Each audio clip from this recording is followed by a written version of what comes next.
What types of racial discrimination do you experience the most? Most often, it is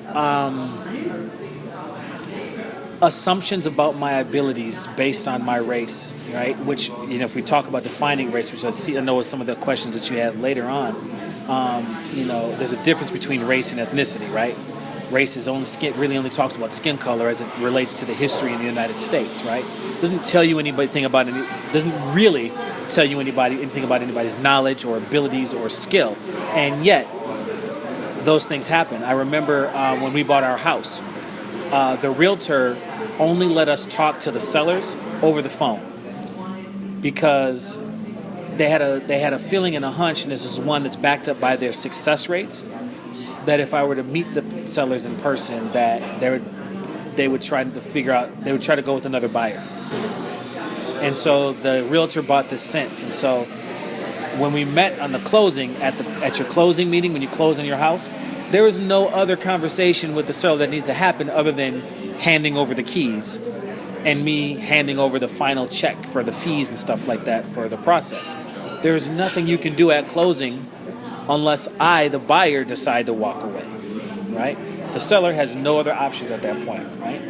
And so when I met the sellers for the first time, they wanted to go through all this paperwork to see if everything's there. And the realtor and the broker had to say, hold on, you can look at it, yes, you're right, but there's nothing you can do now that everything's been signed. This is just a formal meeting to hand over the keys and the checks.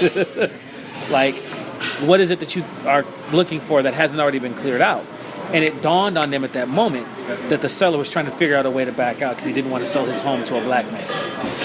And so the discrimination I face most often are ignorance about my history, ignorance about who I should be, stereotypes that get unspoken. These little microaggressions are the things I experience most often now. And then I also experience escalations in ways where it doesn't. Like the way that I'm talking to you now, if I am bringing forward an issue that I have, or if I see a pattern, because you don't need to be intentional to be racially discriminatory, right?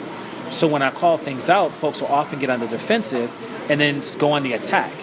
And they'll talk about me being aggressive or anything like that, and I haven't raised my voice louder than I'm talking to you right now.